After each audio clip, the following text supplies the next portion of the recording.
90 రోజుల కోర్సు పూర్తి చేస్తే చాలు 100% ప్లేస్మెంట్ సపోర్ట్ తో సాఫ్ట్వేర్ జాబ్ మీ సొంతం. వెంటనే కోడ్ జ్ఞాన్ డెస్టినేషన్ ని సంప్రదించండి. నమస్తే, వెల్కమ్ టు సుమన్ టీవీ. ప్రస్తుతం మనతో పాటు ఉన్నారు family counsellor, motivational speaker Rajani Ramma గారు. మేడంతో మాట్లాడదాం. నమస్తే మ్యామ్. నమస్తే నవీన. మ్యామ్, క్రైమ్ ఎంతలా పెరిగిపోతుందంటే రోజుకి ఒకటని చెప్పుకోవడానికి లేదు. మనం ఇంకా చూడట్లేదు, కానీ కొన్ని సంఘటనలు చాలానే జరుగుతున్నాయి. దీనికి కారణం ఏంటి అనేది పక్కన పెడితే, రీసెంట్గా తిరుపతిలో ఒక ఘటన. అంటే భర్త మరి అన్ని తనని చూసుకోవాల్సిన భర్త, కేర్ తీసుకోవాలి, ఏమైనా కావాలంటే ఇవ్వాల్సిన భర్తే డబ్బులు సంపాదన కోసం తనని ఆన్లైన్లో న్యూడ్ కాల్స్ చేయి డబ్బులు బాగా సంపాదించాను, తనని బాగా ప్రెషర్ చేయడము. తను ఆల్రెడీ చేశారు. మరి ఒక క్రమంలో పిల్లల విషయం వచ్చేటప్పటికి ఇంకా చెయ్యను అనేటప్పటికి టార్చర్ స్టార్ట్ అయింది. మరి ఇప్పుడు ఆమె వెళ్ళి పోలీస్ స్టేషన్లో కంప్లైంట్ ఇవ్వడం, అక్కడ కూడా ఆమెకు ఒక చేదు అనుభవం ఎదురైంది. దీని గురించి ఒక్కసారి మాట్లాడుకుంటే, ఎందుకు ఇంత సైకోలాగా తయారవుతున్నారు కట్టుకున్న భర్తలే అంటే ఏం చెప్తారు? సోమరితనం, ఈజీ మనీకి అలవాటు పడి కష్టపడకుండా ఎలా సంపాదించాలి, ఖాళీగా ఇంట్లో తిని కూర్చుంటుంది అనే అభిప్రాయమేగా చాలామందికి భార్య మీద. ఇదేం చేస్తుంది? దీనివల్ల ఏంటి ఉపయోగం? నేనే కష్టపడాలా అంటే కొంతమందిలో ఇలాంటి అభిప్రాయాలు ఉంటాయి. అది ఈ తరమా ఆ తరమా అని చెప్పలేం. ఇప్పుడు ఇతను కూడా కోవకు చెందినవాడే. నీకు కోవిడ్ ఏం అడ్డం వచ్చింది? కోవిడ్లో ఎవరు చేసుకునే పనులు వాళ్ళు చేసుకున్నారుగా. ఎవరు ఉద్యోగాలు సద్యోగాలు మానేసి ఇంట్లో కూర్చోలేదుగా. ఇప్పుడు చివరికి పాచి పని చేసుకునే ఆడవాళ్ళు కూడా వచ్చి పనులు చేసుకున్నారు, మాస్కులు పెట్టుకుని. ఇంకా చెప్పాలంటే అందరి ఇళ్లలో తలుపులు వేసుకుని ఉంటే, ఎవరికైతే కోవిడ్ సోకిందో వాళ్ళు తలుపులు వేసుకుని ఉంటే, ఈ పని వాళ్ళే వాళ్ళకి కూరగాయలు, పాలు లాంటివన్నీ తెచ్చి బయట గేట్లో పెట్టేసి బెల్ కొట్టి వెళ్ళిపోయేంత నిజంగా వాళ్ళు మంచి సర్వీస్ చేశారని చెప్పాలి పని వాళ్ళు. అందులో వాళ్ళల్లో కూడా మంచి వాళ్ళు ఉన్నారు. మరి అలాంటప్పుడు ఒక భార్య మీద ఆధారపడిన వాడు ఏం మగాడండి? నీకు కోవిడ్ అయినా ఇంకొకటైనా నువ్వు వేరే దారి వెతుక్కోవాలి. అంతేగాని భార్యతో నువ్వు ఇలాంటివి చేయించడం ఏంటి? తర్వాత ఇప్పుడు వచ్చేసి చెయ్యకపోతే హింస పెట్టడం ఏంటి? 2 ఆడపిల్లలు ఉన్నారు ఇంట్లో. నీ కోవిడ్ ఎప్పుడో వెళ్ళిపోయింది. నువ్వు వంక పెట్టావు, ఓకే కోవిడ్ అన్నావు, మరి కోవిడ్ వెళ్ళిపోయిందిగా. నువ్వు కోవిడ్లో కావాలంటే నువ్వు చచ్చిపో, సంపాదించలేకపోతే ఇంకోటి చేయలేకపోతే నువ్వేమన్నా అయిపో. నువ్వు మరి భార్యను ఎందుకు హింస పెట్టాలి? అవునా? ధర్మేచ అర్ధేచ కామేచ మోక్షేచ నాతిచరామి అని మంత్రాలు ఉన్నాయి. వాటి అర్థాలు తెలిసొచ్చా వీళ్ళకి ఎవరికైనా? ధర్మంలోను, కామంలోను, మోక్షంలోను ప్రతి దాంట్లో కూడా నీతోనే నడుస్తాను, నాతిచరామి, ఓ స్త్రీ నీతోనే నడుస్తాను. దీని అర్థం ఇది. నాతి అంటే ఓ స్త్రీ, నీతోనే నడుస్తాను ఈ అన్ని వేళల్లో కూడా అని దానికి మంత్రాలు అర్థం. నువ్వు అలా ప్రమాణాలు చేసి నలుగురిలో ధూమ్ధామ్గా పెళ్ళిళ్ళు చేసుకుంటారు. ఊరికి ఒక 1000 మందిని పిలిచేసి.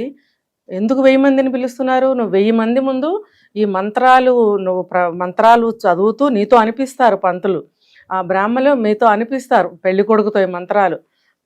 ధర్మేచ అధర్మేచ అర్ధేచ ఇలా అన్నీ అనిపించి చివరికి నాతి చరామి అనేది మాత్రం ఇతనితో అనిపిస్తాడు.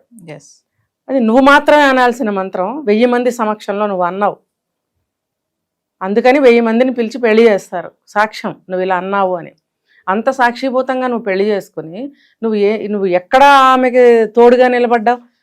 ఎందులో తోడుగా నిలబడ్డావు? ఎందులో నువ్వు తోడుగా నిలబడ్డా? ఆ అమ్మాయిని వాడుకున్న ఒక సమిధలాగా. కాబట్టి ఇది చాలా, దీనికి వేరే పేరు లేదు, చాలా అమానుషంగా.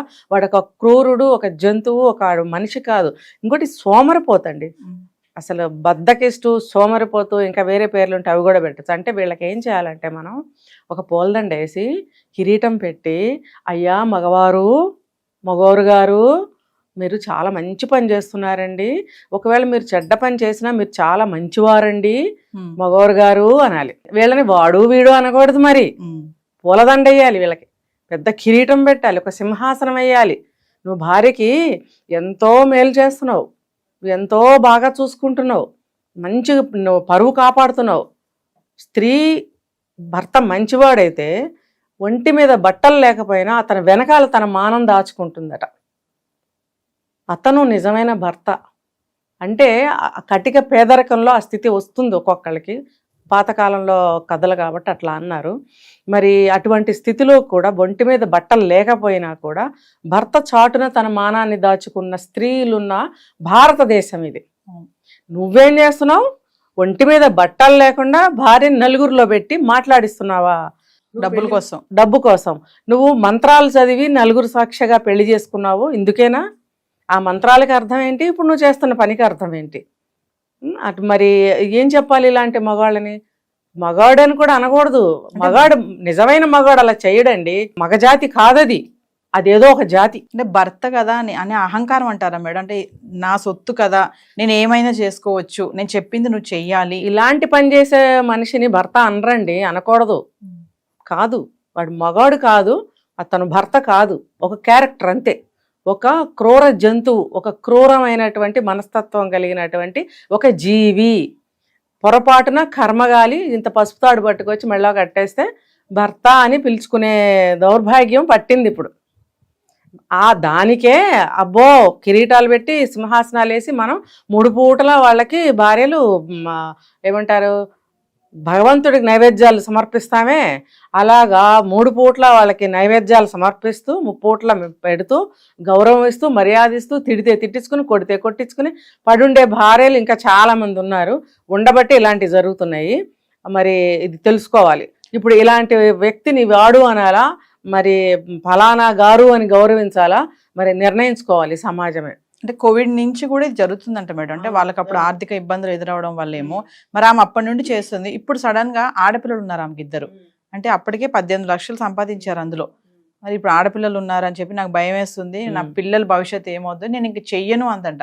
అంటే ఈమెను ఏమనుకోవాలి మనం ఇక్కడ? అసలు 90% తప్పు ఈఎంఐదే. అతన్ని నేను ఇప్పుడు వరకు చెప్పింది ఒక నాణ్యానికి ఒకవైపు నేను చెప్పింది అతని గురించి. ఇప్పుడు ఈవిడిది దిగమనేవాడు లోతు దిగమంటాడు. లోతు చూసుకుని దిగాల్సింది ఎవరు? మనం కదా.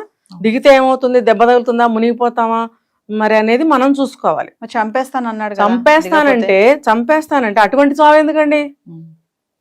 అటువంటి చావు చచ్చిపోవాలా? చక్కగా ఏమంటారు, పుణ్యమైనటువంటి చావు చచ్చిపోవచ్చు మనం ఇంకో రకంగా. నిజంగా చావే తప్పదు అనుకుంటే గనక చావుల్లో రకాలు ఉన్నాయి. మహాపురుషులు పుణ్యపురుషులు ఎంచుకునేవారట.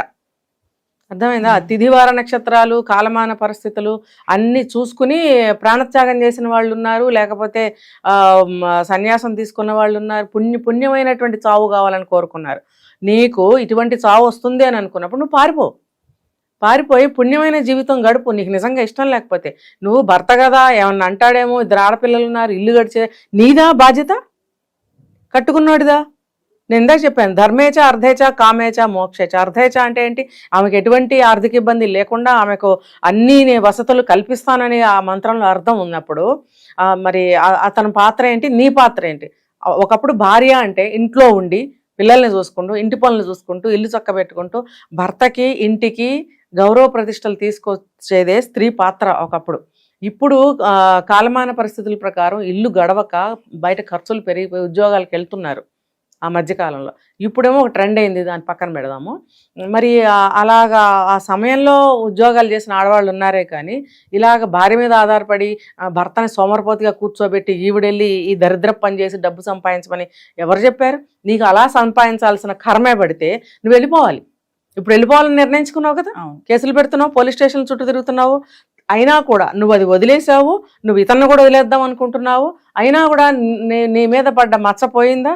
మరి ఆ కాకి యూనిఫామ్ వేసుకున్న కానిస్టేబుల్ నిన్ను ఇంకో రకంగా బాధ పెడుతున్నాడు కదా, అంటే కాల్స్ చేస్తున్నాడు అంటే ఏంటి? అది అవకాశం. లోకువ. నువ్వు ఆల్రెడీ లోకు అయిపోయావు. నువ్వు ఇది అని ముద్ర పడిపోయింది. నువ్వు ఎక్కడికి వెళ్ళినా ఇలా పలకరించే వాళ్ళే నీకు తగలచ్చు. ఇప్పుడు నీకు జీవితం దుర్భరం అయిపోతుంది. నువ్వు ఇప్పుడు ఎలా పరువుగా బతకాలని ఆలోచిస్తున్నావు. ఇది నువ్వు ఆ రోజున ఆలోచిస్తే ఇవాళ ప్రతివాడు నీ మీద ఒక రాయి వేసే ఆ పరిస్థితి నీకు వచ్చి ఉండేది కాదు. ఇప్పుడు నీ వరకే సరిపోయిందా? నీ పిల్లలు ఇప్పుడు నీ దగ్గర లేరు. డబ్బు లాక్కున్నాడు, చైన్లు లాక్కున్నాడు అని చెప్తున్నావు. పిల్లల్ని తీసుకెళ్ళిపోయాడో ఎక్కడ పెట్టాడో తెలీదు. ఇప్పుడు ఆ పిల్లల్ని నీకు సక్రమంగా నీకు ఇస్తాడా? ఇప్పుడు నీతో భార్యతో ఇలా చేస్తున్నాడు, ఆ పిల్లలతో చేయడా రేపు? ఇప్పుడు ఏంటండి, ఇప్పుడు ఒక ఆడజీవి అయితే చాలు, అది కూతురా, చెల్లా, తల్లా, ఏమి లేదు, అసలు ఏ మాత్రం లేదు. ఆ పిల్లల్ని సక్రమంగా పెంచి చదువులు చెప్పి పెళ్లిళ్ళు చేస్తాడా? కొంచెం పెద్ద అయితే కొంచెం అంటే కొంచెమే, నేను చెప్పింది కొంచెమే, బాగా పెద్ద అన్నీ తీసుకెళ్ళి ఆ పిల్లల్ని కూడా ఏదో ఒకటి చేస్తాడు వాడు. ఇప్పుడు ఎంత చేసింది నువ్వా అతనా చెప్పాలి. ఈవిడే కదా నీకు 5 ఏళ్ళు 10 ఏళ్ళు 15 ఏళ్ళు కాదు, పిల్లలు పుట్టిన తర్వాత జరిగిన సంఘటనలు ఇవన్నీ. పిల్లలు పుట్టి నీకు ఒక బాధ్యతాయుతమైనటువంటి పాత్ర నీకు వచ్చినప్పుడు నువ్వు ఎలా మసులుకోవాలి, ఎలా జీవించాలి, ఎలా బ్రతకాలి అనేది నీకు తెలియలేదా? అతను చెప్తే మాత్రం నువ్వు దిగుతావా అందులోకి? భయపడ్డావు, నీకు ప్రాణభయం ముఖ్యమైపోయింది. ప్రాణభయం ముఖ్యమైతే నువ్వు పారిపోయేది అప్పుడే పారిపోవాల్సింది. అప్పుడే పారిపోతే నీకు కనీసం ఆ సమయంలో నీకు సింపతి దొరికేది, ఎక్కడన్నా చిన్న ఉద్యోగమో సహాయమో దొరుకుండేది. ఇప్పుడు నువ్వు ఏం చేయగలవు? ఇది ప్రతి ఆడవాళ్ళు తెలుసుకోవాలండి. ఇప్పుడు కష్టపెట్టే ఆడవాళ్ళు ఉన్నారు, కష్టపడే ఆడవాళ్ళు ఉన్నారు, కష్టపడే మగవాళ్ళు ఉన్నారు, కష్టపెట్టే మగవాళ్ళు, అంటే అన్ని జాతుల వారు అన్ని విషయాల్లోనూ బాధలు పడేవాళ్ళు ఉన్నారు, పడని వాళ్ళు ఉన్నారు. కాబట్టి బాధలు పడే ఆడవాళ్ళకైనా మగవాళ్ళకైనా ఏం చెప్తామంటే, ఇప్పుడు ముఖ్యంగా ఇది ఆడవాళ్ళకి సంబంధించింది కాబట్టి, ఏ స్త్రీ అయినా సరే పనిగట్టుకుని మీరు బాధపడి భయపడి అందులో ఇరుక్కుని మొత్తం నిండా మునిగిపోయిన తర్వాత మీరు పైకి రావాలనుకుంటే ప్రయోజనం ఏంటో ఒక్కసారి ఆలోచించుకోండి.